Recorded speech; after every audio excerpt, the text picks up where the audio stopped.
بسم الله الرحمن الرحیم. لرم چې جوړ اوسئ راته ګرانې هغوالو د سکي میډیا چینل ته ښه راغلاست.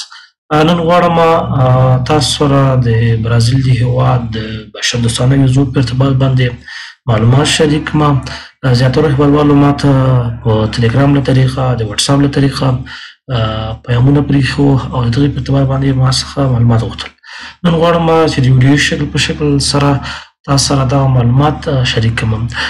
لکه څرنګه تاسو په سکرین ښکاري دا په تهران کې د برازیل د هېواد د سفارت رسمي پاڼه ده او دوی دغه څو ورځې مخکې یو اطلاعیه خپره کړې وه چې هغه کسان چې مخکې انټرویوګانې ورکړې وې یا انټرویو یې مس شوې وې او ویزې ورته نه وې راغلې، نو هغوی ته یې لیست خپور کړی و چې په هغې کې حدود د 468 کسانه وو چې هغوی بیا د سپټمبر تر 30 تاریخ پورې مراجعه کړې وه او خپل نیمګړي کارونه یې تکمیل کړي وی تر څو ویزې ترلاسه کړي. خو متاسفانه زیاترو هېوادوال مراجعه ونه کړه او ویزې له لاسه ورکړې. نو فعلا لپاره د برازیل هېواد د دغه ویزو بشردوستانه ویزو په ارتباط باندې کومه داسې جدي اقدام نه ده کړی چې بیا دوباره شروع کړي او که نه شروع کړي نو داسې کوم خاص هغه نه لري. نو دلته یو څو ورځې مخکې یو نوټکس اضافه کړی، یو اطلاعیه اضافه کړې چې دلته غواړم تاسو سره شریک کړم چې په دې کې زیاتره معلومات شریک کړي دي، خاص د افغانانو لپاره شریک کړي دي چې په دې کې زیاتره معلومات په دې نوټکس کې شته، په دې خبرپاڼه کې شته. دلته فارسي باندې هم لیکلي دي. نو دلته دوی ویلي دي چې هغه کسان چې تیر کال د سپټمبر میاشت پورې دوی ثبت نامونه کړي وو یا په 2021 کې، په 22 کې یا په 23 کې موږ ته اسناد رالیږلي وو، موږ ته انټرویوانې کړي وې. نو دوی دغه ټوله پروسه یې د 2024 کال د سپټمبر تر 30 پورې څه شوه تکمیل شوه، خلاصه شوه. نو بیا دوی د راتلونکي کال لپاره یا د روان کال کې چې کوم خاص فلان لپاره دوی نه ده مشخص کړی چې دوی به د افغانانو لپاره بیا بشردوستانه ویزې ورکړي او که ور نه کړي. نو دوی له افغانانو څخه غوښتي دي، په جدي توګه یې غوښتنه کړې ده چې دوی دغه د سفارت ته د بدون د کوم شواهدو یا کوم اسنادو څخه د مراجعې نه کوي، که نه دغه بشردوستانه پروسه به مکمل شي، سرلغوه شي او بیا به په آینده کې دوی بشردوستانه ویزې نه ورکوي. دوی آینده کې پلان لري، داسې په رسمي توګه نه ده تایید شوې چې دا بشردوستانه ویزې بندې دي یا خلاصې دي. نو فعل لپاره هغوی د کوم پارلمان چې ده، کوم دولت چې ده، هغوی فعل لپاره دغه پروسې پاس کړې نه ده، خو فعل پاتې ده. خو احتمال ډېر شته چې د شلم د اکتوبر نه وروسته دغه بشردوستانه ویزې بیا دوباره شروع شي او بیا ورته ثبت نامونه شروع شي. خو ثبت نامونه به شاید په همدې بڼه به اوسېږي لکه تېر ځله چې په هغه شکل سره د ایمیل له طریقه کې د فقط خپل نوم به دې لیکه او ایمیل کې به دې ورته استوه.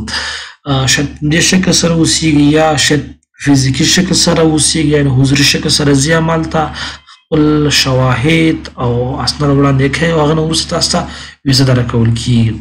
خو دغه ویزې فعل لپاره مخکې وختونو کې چې وو د هر چا لپاره وي، مثلا دکاندار هم کولی شو پکې ثبت نام وکړي، که صراف وو، که تجار وو، که کیس نمبر والا وو، که نظامي وو، که غیر نظامي وو، که ملکي وو، خو عام شکل سره هر یو ته یې دا ویزې ورکولې.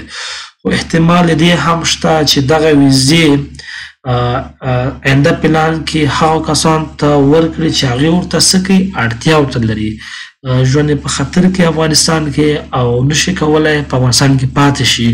نو هغه هېوادوال چې دغې ویزو ته برابر نه دي په شرایطو باندې، هغوی دې هېڅکله اقدام نه کوي، خپل وخت نه ضایع کوي. خو فعل لپاره په رسمي شکل سره دغه اعلامه نه ده خپره شوې، خو دوی فقط ویلي دي چې د سفارت ته د رجوع له کولو څخه ډډه وکړي، که نه دغه ستاسو دغه کومې ویزې چې موږ په پلان کې نیولې دي یا درکول کېږي دغه مکمل دغه پروسه بنده شي. نو هغه هیوادوال چې په تهران کې دي له هغوی څخه جدي خواهش کوو چې دغه ویزو لپاره د سفارت ته مراجعه اوس نه کوي. کله چې اطلاعیه خپره شوه د رسمي سایټ له طریقه، ځکه دلته خپله د تهران چې ده خپل رسمي سایټ لري چې دغه عمومي سایټ ده، کولی شي له دغه طریقه دغه نوي اخبارونه او نوي اطلاعات څه کوي، تعقیب کوي. نو بدون د کوم شواهد او کوم اطلاعیې څخه سفارت ته مراجعه مه کوئ، ځکه هلته هم کورونه دي د ایرانیانو د هغوی شکایت کړی ده. نو په دې خاطر باندې سفارت هم دا پرېکړه کړې ده چې بدون د کوم شواهد نه تاسې یا کوم اسناد نه، بدون د شواهد نه تاسې سفارت ته مه راځئ یا مه مراجعه کوئ. نو هغه هیوادوال چې په تهران کې دي لطفا که دغه پروسه غواړي چې دایما جریان ولري او نور هیوادوال هم وکولی شي چې دغه له طریقه برازیل هیواد ته لاړ شي او خپل مشکلات هلته حل کړي او سوکاله ارام ژوند ولري. نو بدون د کوم چنچلان څخه سفارت ته مراجعه مه کوئ. مننه، کور آباد. او د لا ډېرو معلوماتو لپاره زموږ یوټیوب چینل سره سبسکرایب کړئ او لایک او شیر کړئ تر څو نور هیوادوال سره آګاه شي. مننه.